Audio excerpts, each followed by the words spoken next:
Israel और फलस्तीन में, बल्कि इजराइल और हमास के बीच में युद्ध विराम 4 दिन का हुआ है। लेकिन इजराइल एक ऐसा देश है जो अपनी मक्कारी कभी नहीं छोड़ सकता। कारण यह है कि वो बना ही मक्कारी के बेस पे है। शरणार्थी बन के घुसे, सपोर्ट में उधर अमेरिका था, ब्रिटेन था, बाकी सारे देश थे। सेकेंड वर्ल्ड वॉर के बाद का माहौल था और उसके बाद धीरे धीरे धीरे धीरे कब्जा करते चले गए पूरे फलस्तीन पे। ये कहानी तो अब सारे लोग जानते हैं। और ये पूरा कब्जा मक्कारी से किया गया, पहले हाथ जोड़ के प्यार से, और उसके बाद जैसे जैसे ताकत आती गई, ताकत से लगातार फलस्तीनियों को किनारे किया गया। और दुनिया भर में यह भ्रम फैलाया गया कि फलस्तीन में तो कुछ था ही नहीं, खाली जमीन थी, वहां पर हमने अपना देश बसा लिया है।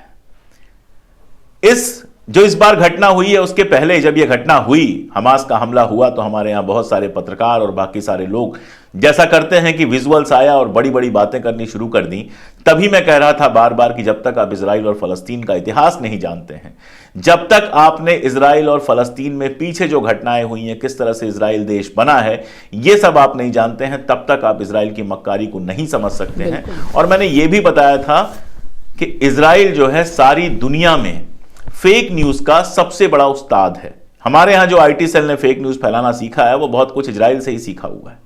और ऐसे तमाम एग्जाम्पल आ चुके हैं। आपको याद होगा शुरू में सबसे बड़ी बात जो फैलाई गई, वो ये फैलाई गई कि बच्चों को, जिंदा बच्चों को जला दिया गया है। आप सोचिए कितना खतरनाक है। दुनिया में जिसने भी सुना कि जिंदा बच्चों को जला दिया गया है, उसको बुरा लगा। लेकिन हमारे जैसे लोग इंतजार करते हैं, इसलिए क्योंकि हम जानते हैं कि पहले भी इजराइल ऐसी फेक न्यूज खूब फैला चुका है और बाद में यह खुल के आया। मतलब यहां तक हुआ कि अमेरिका के राष्ट्रपति जो बिडेन ने यह बात कह दी, और उसके बाद यह हुआ कि जो बिडेन के ही एक प्रवक्ता को यह स्वीकार करना पड़ा कि उनके पास यह कोई ऑथेंटिक न्यूज नहीं है। जैसा इजराइल की आर्मी ने बताया है, वैसा ही उन्होंने यहां कह दिया है। और बाद में साबित हुआ कि ऐसा कुछ नहीं हुआ था। जो पार्टी चल रही थी, जिस पार्टी पे यह हुआ कि बम फेंका है हमास के लोगों ने, पता यह चला कि असल में इजराइल के ही जहाजों ने उस पर बम बरसाए थे, जिससे काफी सारे लोग मारे गए। ऐसी तमाम सारी फेक न्यूज लगातार फैलाई गई। आप जानते हैं कि जो अस्पताल था, उस अस्पताल को लेकर कितनी सारी बातें फैलाई गई। अल शिफा हॉस्पिटल को लेकर कि उसके नीचे टनल है, उसको हमास कंट्रोल करता है, हमास का कंट्रोलिंग रूम वहां पे है।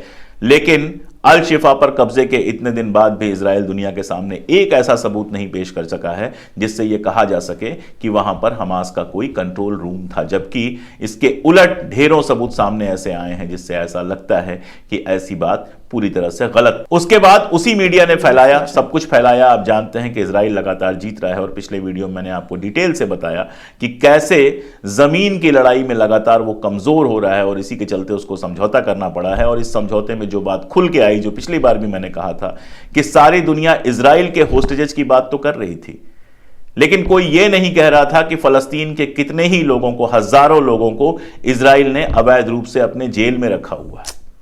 तो जब यह समझौता हुआ तो यह बात निकल के आई कि हमास तो 50 लोगों को छोड़ेगा, लेकिन इजराइल 1,500 लोगों को छोड़ेगा। मेरे जैसे लोग पहले से यह जानते थे कि इसमें मक्कारियां होंगी और मक्कारियां शुरू हो गई हैं।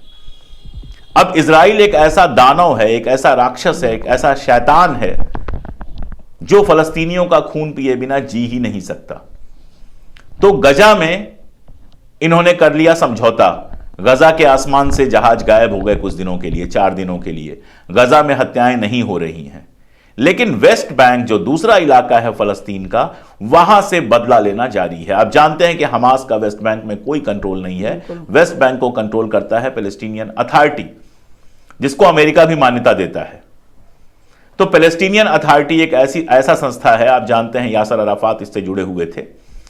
पैलेस्टीनियन अथॉरिटी कोई आतंकवादी संस्था नहीं है, लेकिन वहां पर भी, वेस्ट बैंक में भी, ये जो इजरायली हैं जिनको सेटलर कहा जाता है, वहां पर जिस दिन से ये लड़ाई शुरू हुई है गजा में, उस दिन से वहां पर भी लगातार हरकतें कर रहे हैं, लोगों को मार रहे हैं। और ये खबर आई है कि 2 लोगों को, कम से कम 2 फलस्तीनियों को जो वेस्ट बैंक में रहते थे, उनको मार दिया गया है ट्रूस शुरू होने के बाद।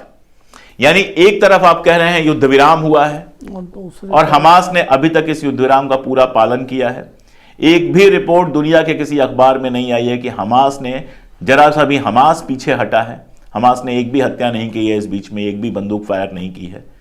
इजराइल गजा में तो बंदूक फायर नहीं कर रहा है, लेकिन वेस्ट बैंक में उसकी जो शरारत है, उसकी जो मक्कारी है, वो जारी है और वहां के फलस्तीनियों की हत्या कर रहा है। 2 फलस्तीनियों के कम से कम मारे जाने की खबर आई, ये केवल ट्रूस के बीच, जबकि युद्ध शुरू होने के बाद से लेकर अब तक 7 अक्टूबर से अब तक बहुत सारे फलस्तीनियों को वहां पर मारा जा चुका है और 150 से ज्यादा लोगों को गिरफ्तार किया जा चुका है। यानी ये मक्कारी उसकी कभी कम नहीं होगी और इस पर जो बिडेन की जबान नहीं खुलती है। क्यों नहीं खुलती है वो मैं आपको बताऊंगा।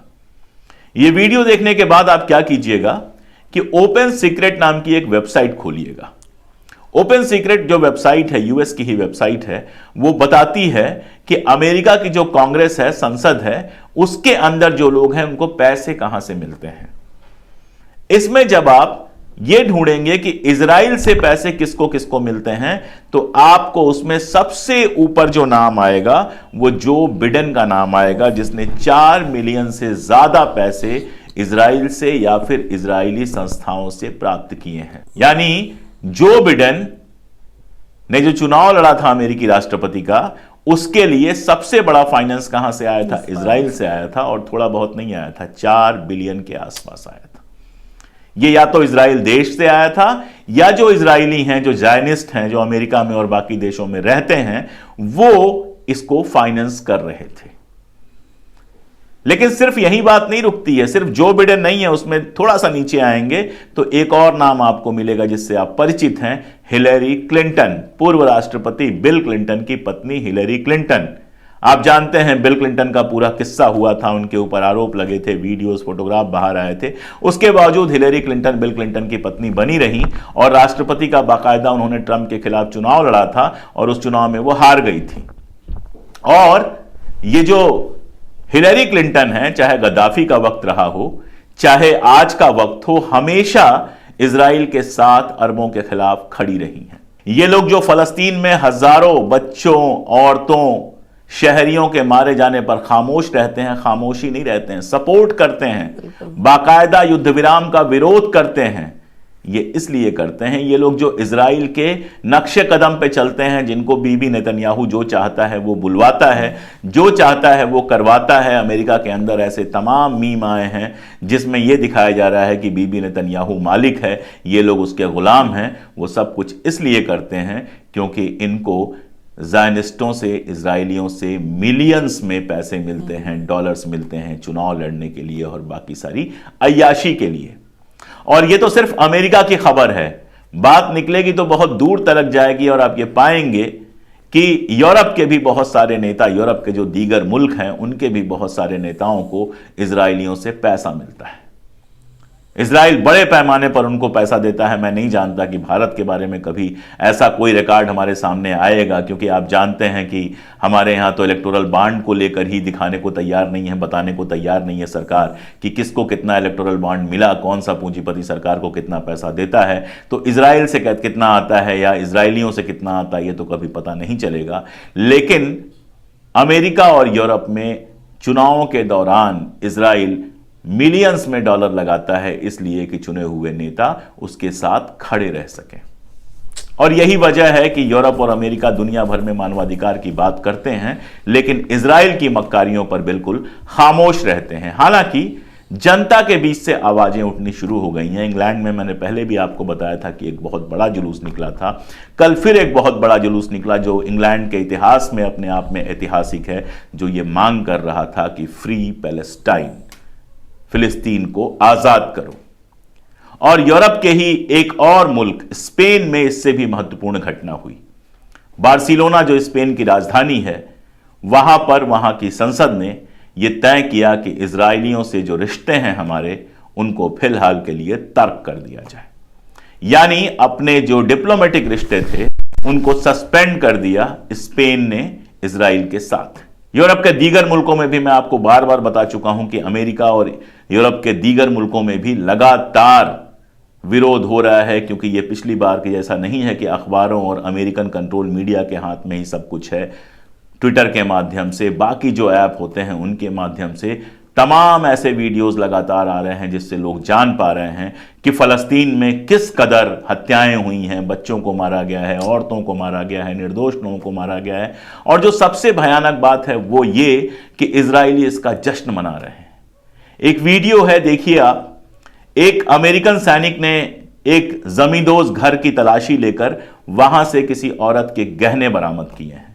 कहा जा रहा है कि किसी बिटिया की शादी के लिए गहने बनवाए गए थे और वो गहने वो अपनी पत्नी को गिफ्ट देने की बात कर रहा है, उसको दिखा रहा है। यह मध्यकाल में तो होता था, जब दुनिया भर में जंग होती थी, सैनिक आते थे, लूटते थे बाजारों को, घरों को, और वो जो बूटी होती थी, लूट के जो सोना पैसा मिलता था वो बांट दिया जाता था, वो अपने घर लेके जाते थे। ये सब मध्यकाल में तो होता था। लेकिन आधुनिक काल में आप सोचिए कि इजराइल का एक सैनिक किसी बच्ची की शादी के लिए बने हुए जेवर अपने हाथ में लेकर दिखाता है और यह कहता है कि मैं इसको गिफ्ट की तरह अपनी पत्नी को दे रहा हूं। इस तरह की लूट, इस तरह की वहशियाना हरकत कभी आपने पहले सुनी है? नहीं सुनी होगी। इजराइल दुनिया का सबसे बड़ा आतंकवादी देश है और दरअसल आतंकवादी संगठनों से भी ज्यादा, क्योंकि उसको अमेरिका, इंग्लैंड और इस तरह के मुल्कों की शह मिली हुई है। और ये सब बातें तब भी समझ में आ रही हैं जब होस्टेजेस को रिहा किया जा रहा है। आपके मन में आतंकवादी की इमेज क्या है? आतंकवादी के पास अगर कोई होस्टेज होगा तो उसको बांध के रखा जाएगा, ठीक से खाना नहीं दिया जाएगा, वगैरह वगैरह वगैरह। जबकि अगर किसी सरकार के पास इस तरह के कोई कैदी होंगे तो कानून के हिसाब से उनको सारी सुविधाएं दी जाएंगी। यहां उलट है। यह वीडियो आप देख सकते हैं, दोनों आपको ऊपर नीचे दिखाई देंगे, मैंने ट्विटर से डाउनलोड किया है। पहले वीडियो में आप देख रहे हैं कि जो हमास जिन लोगों को छोड़ रहा है वो हंसते हुए प्यार से निकल रहे हैं, बड़ी शराफत से उन लोगों को लाया जा रहा है। दूसरी तरफ आप देख रहे हैं कि इजराइल 8 साल, 10 साल, 12 साल के बच्चों के साथ कैसा ट्रीटमेंट करता है, उसके सैनिक किस तरह से बदतमीजी करते हैं, किस तरह से उनको परेशान करते हैं।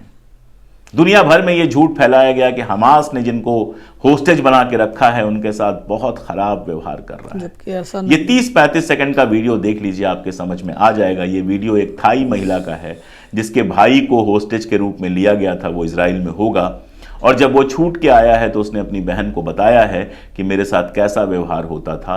वो बहन यहां पर ऑनलाइन बिल्कुल आपको वीडियो पर बता रही है। सुनिए, आपके समझ में आएगा कि हमास लोगों के साथ कैसा व्यवहार कर रहा था। और उधर इजराइल की कहानी मैं पहले भी बता चुका हूं। 16 साल की बच्ची को गिरफ्तार करते हैं, 14 साल के लड़के को गिरफ्तार करते हैं। गिरफ्तार करने के बाद जिस तरह से रखते हैं वहां पर, जिस तरह से उनके साथ पेश आते हैं, वो बायसे शर्मिंदगी होना चाहिए किसी भी शरीफ मुल्क के लिए।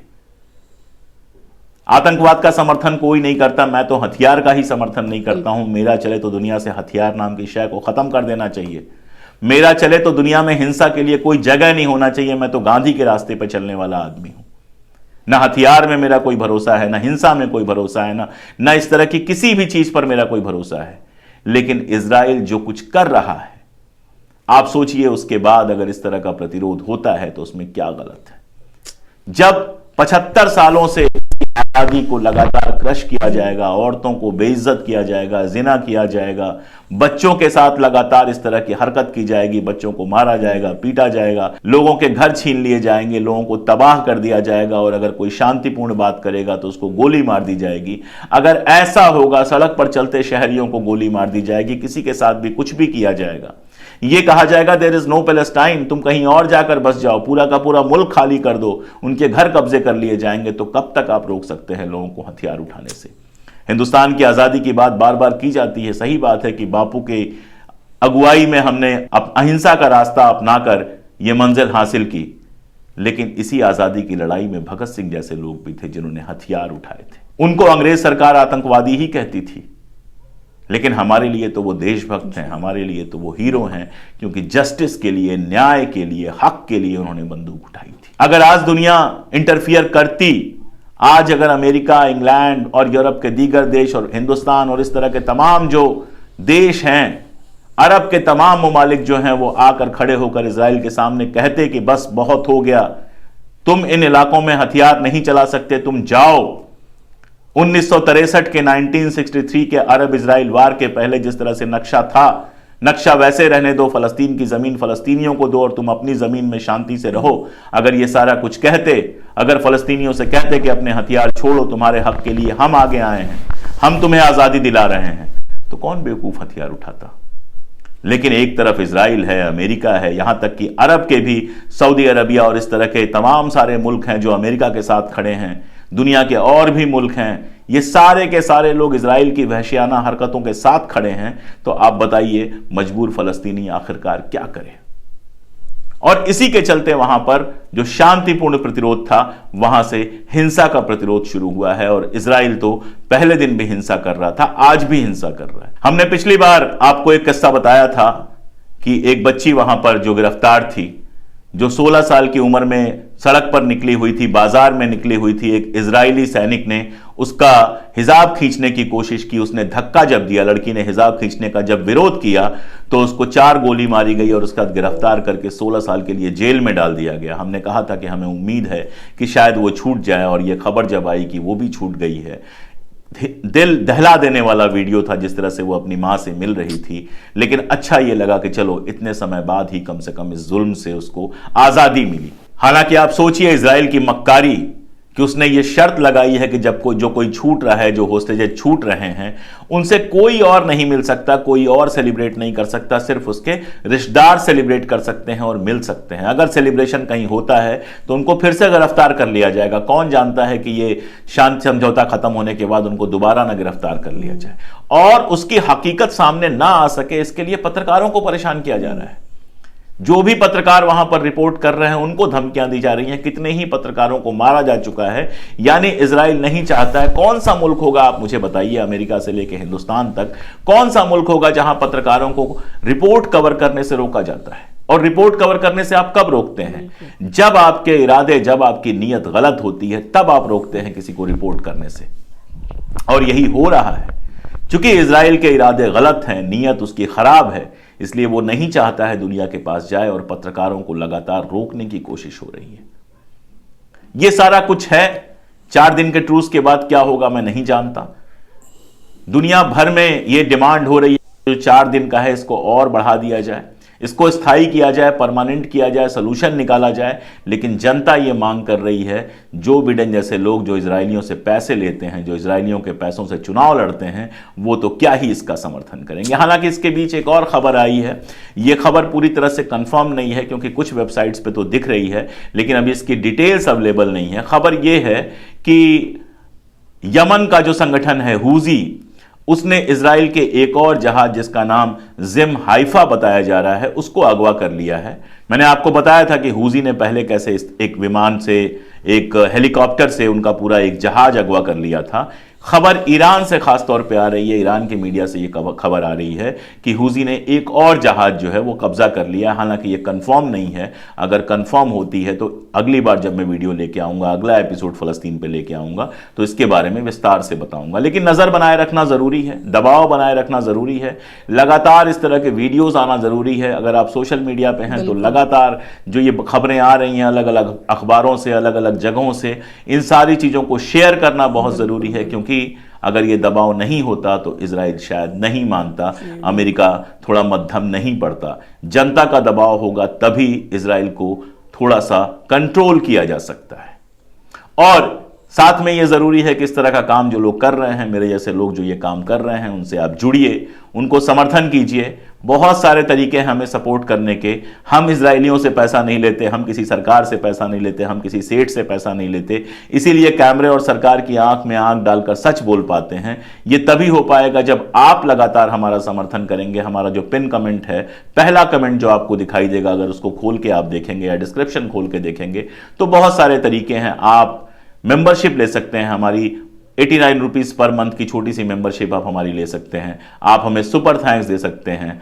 आप जैसे चाहें वैसे हमारी मदद कर सकते हैं। कम से कम वीडियो को लाइक, चैनल को सब्सक्राइब करके अपने दोस्तों तक तो पहुंचा ही दीजिए, क्योंकि अगर हमारी बात दूर तक जाएगी तभी हम सरवाइव कर पाएंगे, लगातार अपनी बात कर पाएंगे। और जैसा मैं हमेशा कहता हूं, कैमरे और सत्ता दोनों की आंखों में आंख डालकर सच बोल पाएंगे। आज के लिए इतना ही। आगे जैसे ही अपडेट्स आती हैं मैं इजराइल पर फिर वीडियो लेकर आऊंगा।